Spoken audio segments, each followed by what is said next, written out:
जनसंख्या परिवर्तन के घटक माने जनसंख्या परिवर्तन होता कैसे है? माने जनसंख्या कहीं किसी क्षेत्र में जनसंख्या बढ़ जाएगा, किसी क्षेत्र में जनसंख्या क्या हो जाएगा, तो यही ना है जनसंख्या के परिवर्तन। और जनसंख्या परिवर्तन का घटना बढ़ना, तो एक घटक कितने हैं? 3। जनसंख्या परिवर्तन के घटक पूछे कितने बताना है? 3। जन्म, मृत्यु और प्रवास। जन्म का मतलब मान लो किसी क्षेत्र में अधिक जन्म ले लिया, अब मृत्यु हुआ कम, तो उस क्षेत्र में जनसंख्या बढ़ न जाएगा। या मृत्यु हो गया ज्यादा, जन्म हुआ कम, उसमें क्या हो जाएगा? कम हो जाएगा। यानी जनसंख्या में परिवर्तन हो रहा है कि नहीं हो रहा है? तो जनसंख्या में परिवर्तन या तो जन्म के कारण होगा या तो मृत्यु के कारण होगा, और नहीं तो वहां से लोग उस स्थान को छोड़कर चले जाए। समझ में रहे? वहां पर जनसंख्या परिवर्तन देखा जाएगा। ठीक है, तो अब देखते हैं अशोधित जन्म दर क्या है। तो अशोधित जन्म दर का मतलब जो है प्रति 1000 महिलाओं पर देखा जाता है कि 1000 महिलाओं ने कितने जीवित बच्चों की जन्म दी है। समझ में रहे ना? इसका फॉर्मूला है किसी वर्ष में जीवित जन्म और किसी वर्ष के मध्य जनसंख्या गुणे कितना? 1000। 1000 इसलिए कि 1000 महिलाओं पर देखा जाएगा कि 1000 महिलाओं में कितना जो जन्म हुआ है तो कितना जीवित बचा है, वही क्या कहलाएगा? जन्म यानी अशोधित जन्म दर कहलाएगा। और वही चीज है 1000 महिलाओं ने जन्म दी है तो उसमें से कितना बचवा मरा है, वह कुछ कहलाएगा? मृत्यु दर कहलाएगा। माने पूरा क्या हो जाएगा? अशोधित मृत्यु दर। अशोधित मृत्यु दर निकालने का फॉर्मूला क्या है? किसी वर्ष मृतकों की संख्या माने कोनो वर्ष कितना मर गया, अब बाटा में वहां के जनसंख्या से क्या करना है? भाग करना है। अब गुणे क्या कर देंगे? 1000, क्योंकि 1000 के आंकड़ा पर निकाला जाता है। समझ में रहा ना? तो यह क्या हो जाएगा? अशोधित मृत्यु दर। प्रवास का मतलब होता है क्यों चीज कि जिस स्थान को लोग छोड़ते हैं, माने प्रवास का मतलब एक स्थान से छोड़कर दूसरे स्थान पर जाना या दूसरे स्थान को छोड़कर किसी स्थान पर आना, वही ना होता है प्रवास से। तो प्रवास जो है जिस स्थान को माने जिस स्थान को लोग छोड़ते हैं ना, मान लीजिए यहाँ के स्थान को लोग छोड़ के यहाँ इस स्थान पर आ गए, तो यहाँ से लोग जब छोड़े तो इस स्थान को हम उद्गम स्थान कहेंगे। क्या कहेंगे? और जहाँ यह पहुंच रहा है, मान लो यहाँ से उठ के यहाँ पहुंच गया, ठीक है, तो है इसके लिए है क्या हो जाएगा? उद्गम स्थान हो जाएगा। है जहाँ पहुंचा है वह क्या हो जाएगा? गंतव्य स्थान। क्या हो जाएगा? गंतव्य स्थान। माने जहां से आदमी उठ के जा रहा है ना छोड़ के, तो वो जहां से छोड़ेगा उसे हम क्या कहेंगे? उद्गम स्थान। और जहां पहुंचेगा, जैसे बिहार के बहुत सारा मजदूर लोग चले गए हैं कहाँ? गुजरात में फैक्ट्री में कमा रहे हैं ना, गुजरात फैक्ट्री में गए ना सूरत में, तो यहाँ से जब बिहार के लोगों ने, बिहार वासियों ने जब छोड़े अपने बिहार को, यह उनके लिए कौन सा स्थान कहलाएगा? उद्गम स्थान कहलाएगा। अब गुजरात में जहां पहुंच गए हैं वो कौन सा स्थान हो गया उसके लिए? गंतव्य हो गया। तो बताओ यहाँ के जनसंख्या घटा है कि बढ़ा है? उस घट गया ना, मानो यहाँ छोड़ दे तो घट ही नहीं गया। अब गुजरात में जनसंख्या क्या हो गया है? क्योंकि गुजरात में बहुत सारे स्टेट से लोग जाते हैं। ठीक ना? समझ में रहे? यहाँ पर कितना लोग जो है ना फैक्ट्री फैक्ट्री चिल्लाते रहते हैं। फैक्ट्री होगा तुमको लोग कब सोचता है? माने कहीं जाओ गाड़ी गाड़ी बैठो ना, चिल्लाते रहेगा अनहरिया अनहरिया बात, 500 वोट पे भी चाहिए रहेगा, लेकिन अनहरिया अनहरिया बात चिल्लाते रहेगा। कबो संभव नहीं, इतना याद रखना, कबो संभव नहीं है बिहार में रंगदारी इतना ना, जब तक यहाँ के लोग नहीं सुधरेंगे तब तक कुछ नहीं होने वाला है। अगर बताओ मल्लेपुर में कोई सोचेगा कि फैक्ट्री डाल दी किनारे, नदी किनारे, होगा कल रंगदार 2-4 को पहुंच जाएगा अपना दादागिरी दिखाने के लिए, तो पता उठा रहेगा वहां पर, उसको कमाना ना है। जो करोड़ रुपया फंसाएगा वहां पर आराम से लोग कमाएगा। तो यहाँ पर रंगदारी चोरी डकैती ज्यादा है, इसलिए आज दूसरा बात जमीनों नहीं मिलेगा, तो जमीन खरीदो ना, मांगो तो मिलेगा। कोई जमीन दे नहीं रहे हैं, आ रहा है तो जमीन मिल नहीं रहा है, गरियाने वही वही सब गरिया रहा है, वही सब गरिया रहा है। बताओ तो ऐसे थोड़ा होगा। तो ये समझ में ना? अब देखते हैं अप्रवास किसको कहेंगे? अप्रवास। प्रवास का मतलब समझ में ना, छोड़ के दौड़ जाएगा। तो अप्रवास का मतलब प्रवासी जो नए स्थान पर जाते हैं, जैसे बिहार को छोड़ के गुजरात चले गए हैं, इन नए स्थान पर जा रहे हैं, तो जो प्रवासी अपने स्थान को छोड़कर नए स्थान पर जाते हैं तो वैसे लोगों को हम क्या करेंगे, अप्रवास कहेंगे। समझ में आ रहा ना, वैसे लोगों को क्या कहेंगे, अप्रवास। यानी जब किसी अपना क्षेत्र छोड़कर कोनो नया स्थान पर जाएगा, वैसे लोगों को हम क्या कहेंगे, अप्रवास। समझ में आ रहा ना। एगो होता है उत्प्रवास। क्या होता है, उत्प्रवास। उत्प्रवास का मतलब जो प्रवासी एक स्थान को छोड़कर चले जाते हैं उसे क्या कहते हैं, माने जब छोड़ के चल जाएगा ना। देखो अप्रवास और उत्प्रवास में ज्यादा का अंतर नहीं है, ठीक है। जब उत्प्रवास हम किसको कहेंगे, जब छोड़ के नयका स्थान पर जाएगा ना व्यक्ति, तो जब छोड़ के नया स्थान पर जाएगा तो वहां उसको उसको क्या कहेंगे, उत्प्रवास कहेंगे। उत्प्रवास बोले, अप्रवास न कहेंगे, क्या कहेंगे, अप्रवास। और जहां से यह स्थान अपना छोड़ेगा वहां उसे हम क्या कहेंगे, उत्प्रवास। जैसे हम बेग लटका के चल दिए कमाने के लिए, तो हम जब जा रहे हैं तो क्या कहलाएंगे, उत्प्रवास। और जहां छोड़ कर चले गए वहां पर अप्रवास। समझ में ना। अब देखो प्रवास को प्रभावित करने वाले कारक, माने लोग छोड़कर जाते क्यों है, कभी सोचा है कि लोग कहाँ छोड़ छोड़ के जाते हैं। तो देखो प्रभावित करने वाले कारक दो है, एक है प्रतिकर्ष कारक और एक होता है अपकर्ष कारक। माने प्रवास के कितने कारण, दो। कौन कौन, प्रतिकर्ष कारक और दूसरा हो जाएगा अपकर्ष कारक। प्रतिकर्ष कारक में कौन कौन आएगा, मान लो किसी क्षेत्र में बहुत बेरोजगारी है, जैसे में बिहार को अपन उदाहरण लेके चलते हैं। बिहार में बेरोजगारी है कि नहीं है, बेरोजगारी है। रहन सहन की निम्न दशा है, रहन सहन अच्छा नहीं है। पैसा रहेगा तब तो रहन सहन ठीक ठाक रहेगा, है तो रहन सहन क्या है, ठीक नहीं है। राजनीतिक उपद्रव, यहाँ पर राजनीतिक उपद्रव, उपद्रव का मतलब होता है ना, जिसकी जनसंख्या ज्यादा है वो अपने पार्टी के सपोर्ट के लिए कुछ कर देगा, ठीक ना। राजनीतिक जब उपद्रवी ज्यादा हो जाएगा, जैसे मान लो मुस्लिम में है, यहाँ से जैसे बजरंग दल निकल रहा था, ससाराम के घटना सुना होगा, मैंने राइट हो गया था एकदम, दंगा चिल्ला के जा रहा है, मान लो जा रहा है जय श्री राम करते हुए, बजरंग दल वाले थे, तो जय श्री राम करते करते जा रहे हैं, तो तुमको मस्जिद के सामने क्या जरूरी है चिल्लाने का, बोलो जय श्री राम, ये जरूरी है हो। कोनो कोनो देखना ऐसा ऐसा घटना मिलता है देखने को कि ओकर झंडा कबार के मस्जिद पर चढ़ के और ओकर झंडा कबार के अपन जय श्री राम का झंडा हो, कितना गलत बात है। तो ये राजनीतिक उपद्रव ना हो गया।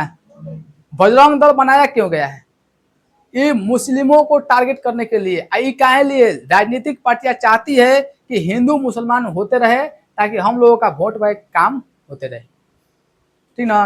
नहीं तो क्या जरूरत है तुम्हारा के बजरंग दल के। और क्या कहती है सरकार, कहती है माने सरकार इसमें सपोर्ट करती है। बजरंग दल वाले क्या कहते हैं कि सब अपना घर में तलवार रखो, तलवार से क्या होगा, माने तलवार रखेंगे तो उससे क्या होगा, माने काटने के लिए अपने बहन बेटियों को बचाने के लिए रख ले रहो तलवार। ई बताओ माने ठीक है, ये सब माने मुस्लिम इतना खराब हो गए हैं। हर देखो हर धर्म में हर जात में कुछ ना कुछ ऐसा मिल जाएगा बैल, तो उसको ना सुधारोगे कि पूरा टारगेट लेके चलोगे, तो पूरा टारगेट चलता है मुस्लिम। बताओ तो देश के लिए मुस्लिमों ने ही बढ़िया से अच्छा साथ दिया है। मिसाल मैन कौन थे, एपीजे अब्दुल कलाम, मुस्लिम न थे। तो ये सब जो है ये सब कुछ नहीं, दंगा करवा रहे, दंगा। तो यहाँ बताओ अगर मान लो कि क्या हो गया, राजनीतिक, तो राजनीतिक उपद्रव रहेगा। प्रतिकूल जलवायु यानी रहने लायक भी वातावरण तो होना चाहिए, ठीक है। या प्राकृतिक विपदाएं हो, कोनो प्राकृतिक जैसे सूखा हमेशा पड़ले रह रहा है, तो वहां पर रहने से कोई फायदा है, दंगा होता रहा है जबे ना तबे, कोई माने अशांति फैला हुआ है, तो इस छोड़ को लोग जो है माने इस स्थान को छोड़कर जाना नहीं पसंद करेंगे। तो यहाँ से लोग जो है छोड़ छोड़ के कहते हैं चले। तो प्रवास का प्रतिकर्ष कारक समझ में आ गया। प्रतिकर्ष कारक में कौन कौन आएगा, बेरोजगारी आएगा, राजनीतिक आएगा, राजनीतिक उपद्रव आएगा, प्रतिकूल जलवायु आएगा, प्राकृतिक विपदाएं आएगा, सामाजिक आर्थिक पिछड़ेपन। हम लोग कमाने पर ज्यादा ध्यान नहीं दे रहे हैं, अपना आर्थिक स्थिति पर ज्यादा ध्यान देना चाहिए। देखना जितना ज्यादा जो गरीब होता है ज्यादा ना, जो लोग जितना गरीब होते हैं उतना दूसरे के झंडा उठैले रहेगा, दूसरे के झंडा उठले, कोनो पार्टी के आएगा 10 रुपया दे देगा और झंडा उठा लेगा। अपना इकोनॉमी पावर बनाइए, अगर हमारा इकोनॉमी पावर ठीक रहेगा तो झंडा उठाने की जरूरत पड़ेगा, पहले खुद को कमाने पर ध्यान दीजिए, खुद को बनाने पर, दूसरे के झंडा उठाने पर नहीं। तो जितना गरीब होता है ना, घर ठीक नहीं खे, घर के तू माने घर नहीं खे बढ़िया से रहे के, खाए के ढंग से चावल नहीं खे, आ झंडा उठा के नवाब बनते चल रहा है, और वही ज्यादा मारामारी करता है उसमें, उद्रवी करेगा। चाहे मान लो कोनो महामारी आ जाए, पहले हैजा कलरा फैलता था गाँव के गाँव, फैलता था ना, मानो जावना स्थान पर महामारी कोई प्रकार के आ जाए तो उस स्थान को छोड़कर लोग जाना ही पसंद करेंगे, यहाँ से जल्दी से छोड़ो, ठीक है। तो इसको बताओ, इस कारण से लोग जो उद्गम स्थान को क्या करते हैं, तो जब छोड़ के जाएंगे तो वही ना प्रवास होंगे। तो प्रवास को प्रभावित करने वाले यही प्रतिकर्ष कारक समझ में आ गए, काहे लोग जाते हैं। तो इन कारणों से लोग क्या कर सकते हैं, घर छोड़ सकते हैं, मैंने अपना स्थान छोड़ देंगे। अपकर्ष कारक में देखो, अपकर्ष कारक में काम के बेहतर अवसर के अर्थ में, जहां काम बढ़िया मिलेगा, जैसे रोजगार जहां मिलेगा वहां पर लोग अधिक जाना पसंद करेंगे। अब बताओ बिहार में रोजगार नहीं है, तो बिहार में रोजगार नहीं रहे तो बिहार में रह कर लोग करेंगे क्यों चीज, कुछ करेंगे। अभी एगो तो वायरल हो रहा है नरेंद्र मोदी जी वाला, झाल मुड़ी वाला के दुकान पर चले गए, देखा है ना, है ये चुनावे के वक्त झाल मुड़ी वाले याद आता है। माने कितना जनता को समझना चाहिए, कितना बुर्बक बनाया जा रहा है। कोई नेता के गरीब आदमी कब नजर में आता है, चुनाव के वक्त, और वो जाके फोटो खिंचा लेगा हम गरीब के साथ। तुमको पता है जो सांसद है रवि किशन, मनोज तिवारी सब है ना, तो रवि किशन के भाषण सुनी क्या कर रहा था, ये जहां बैठे थे गरीबों में खाने के लिए, फोटो खिंचवाने के लिए खा रहे थे, और जब हेलीकॉप्टर में बैठ के जब जा रहे थे ना, तो क्या कर देखत ना रह कितना महकत रहसन, भक भक। इन लोगों का सोच देखिए, माने महकत रहसन, तो तुम गया कहाँ वहां पर, जनता को समझना पड़ेगा। एक एक देखो गांव से जब शुरुआत करेंगे ना, एक एक व्यक्ति जब सीख जाएगा, तो इन लोगों का नेतागिरी बताओ। अनपढ़ गवार जो यहाँ पर शासन कर रहा है, अनपढ़, बड़ा शर्म की बात है। पढ़े लिखे लोग चुपचाप उसके अंडर में काम कर रहे हैं। कितना अच्छा होता है कि हमारा मंत्री भी पढ़ा लिखा होता है, काम करने वाले भी पढ़े लिखे होते हैं, कितना अच्छा रहता है। तो अंगूठा छाप गुंडा जितना है माफिया है, वे बनता है कौची, नेता, नेता बनेगा, और ओकर जो है सुरक्षा करेगा पढ़ा लिखा आदमी। जनता को सुनना चाहिए, सोचना चाहिए कि हम लोगों के अब राजगद्दी पर जो है पीएम के कुर्सी पे एक पढ़ा लिखा व्यक्ति आना चाहिए, समझ में ना। पढ़ा लिखा आएगा तो पढ़े लिखे को बात समझेगा, देश आगे कैसे बढ़ेगा यही समझ, ठीक है। इना कि अब खाली बिकते रहो बिकते रहो। तो अब देखो ये कौन कारक हो गया, प्रतिकर्ष कारक। बिहार में फैक्ट्री तब बन सकता है, देखो पलायन रुक जाएगा, इसी को बोलते हैं पलायन। प्रवास को ही क्या कह सकते हैं, पलायन, यानी लोग छोड़कर जाते हैं। तुम जाओगे ना गुजरात में, महाराष्ट्र में, ऐसा सब बिहारी के घर मिलेगा ना, तुम पहचान में नहीं करोगे बिहार के है, पहचाने में नहीं जाएंगे कि बिहारी है। एकदम बोली अच्छा, इधर के कितनों जाएंगे ना बिहारी लोग बोलेंगे तो हल्का भोजपुरी खींचिए लेता है, और सब ऐसा बोलेगा ना पहचाने है कि बिहारी है।